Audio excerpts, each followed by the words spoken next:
Welcome back to Cheddar Movers, everyone. Well, Forever 21, the latest fashion retailer to fall victim to the slowing growth of shopping and different forms of shopping that has now become very popular. The company filing for Chapter 11 bankruptcy and maybe closing up to 178 stores here in the U.S., many more, of course, across the world in Europe and in Asia.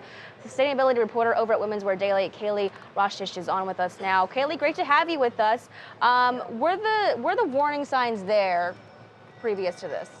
Well, we see a lot of allegations. We see Forever 21 in court over copying stripes, everything, calling Adidas a stripes bully, Gucci, Ariana Grande, you name it. They have brought Forever 21 to court. And so we're seeing this obviously in the legal stone writing on the wall and everything like that. But we're also seeing, a massive overstoring, and that's happening for department stores, fast fashion companies alike. Everyone's trying to right-size their footprint, and that's what's happening here.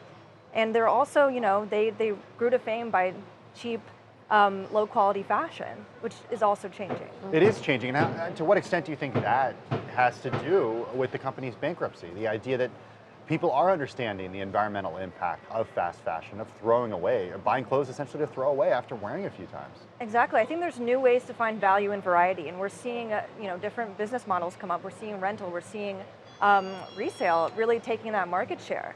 And so you're finding new ways to get more affordable, stylish finds and changing your wardrobe. Yeah, and we were talking before you came on, about this over-inventory problem that they've had, and the fact that the company itself grew to 47 countries in 6 years.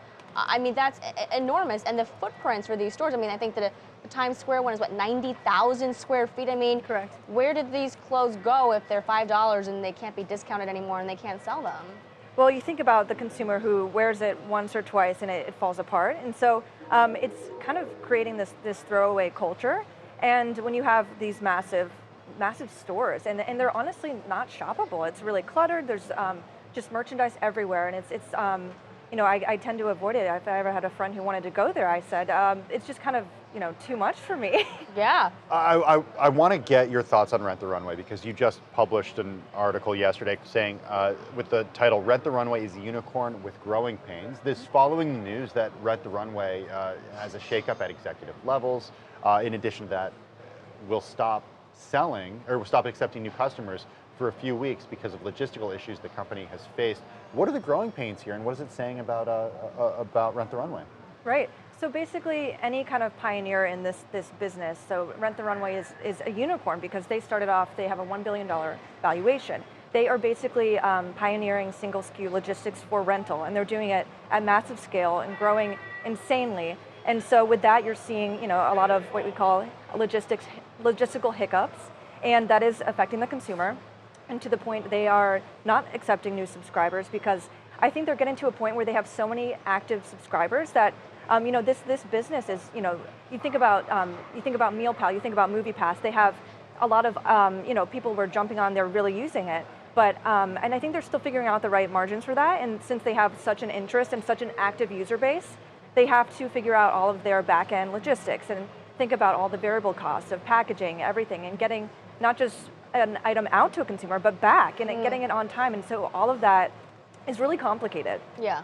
And it's like that for resale too, reverse logistics. It's very hard to figure out, and they're all building it from scratch. Consignment shopping, real platforms like that. I want to give a nod to your new title, Sustainability Reporter, because I think that's really important kind of in fashion. What's happening right now with these labels? Are they realizing that maybe they need to make fewer of these items? I mean, what changes can we expect as a consumer when we look at these models like Rent the Runway, like consignment? Yeah, well, if you ask anyone, if you ask any C-level executive, it's like, is the problem overproduction? They'll say, I think the problem is overconsumption. So there's always going to be a kind of they're blaming us, pushing the blame. They're blaming it on us because we want more. Mm-hmm. Okay. So, but I do think that we're seeing the future fashion closet. It'll still have fast fashion. It'll still have traditional department store, but there's a huge growing segment of rental resale, and those are the fastest growing categories of any kind of apparel.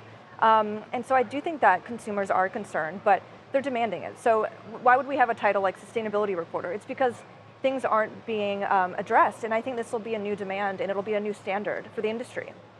Well, new data shows that the holiday season is becoming less and less important for retailers.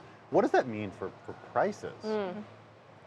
So I think we're seeing, the calendar time for this shopping period, it keeps on expanding either way. And so we're shopping earlier and earlier, and it just becomes less important, like you said. The prices, I think we're still going to be driven by price and transparency across online and in store. So that's going to be a major factor. But I also think that we're seeing some instances where consumers want to price compare and they want to go browse. And I think the basic point is that they're going to be shopping regardless ahead of time. And that's why it's kind of made the holiday shopping period obsolete. And I think there's just a slew of other issues that department stores are dealing with. And so until they can figure that out, they'll keep doing what they're doing, but it's definitely expanding. Have there been studies to show whether a consumer would choose something that is more sustainable over something that is cheaper? I mean, I think about H&M and the times that I go in and I buy the sustainable label because I feel like it's a little bit better made, but it is higher price, but I'm actually willing to pay for that because I know that it comes from a sustainable sourcing mechanism. I think H&M is a great example of a fast fashion retailer that is environmentally leading. Same with Zara. They have very good quality for their premium collections or their conscious collection with H&M. And so I think we are seeing, and there's a report today by Accenture surveying 1,300 consumers, showing that there is a desire. I would have a vintage gift or a secondhand gift. Half of the consumers said that, and then there's also this reflection of the sustainable shopping behavior becoming more and more important. Very cool. Very fascinating. Of course, retail, the strongest really sector driving consumer growth right now in the country. So really important to talk about. Thank you so much to Kaley Roshitsh. She is WWD's sustainability reporter here with us on Cheddar.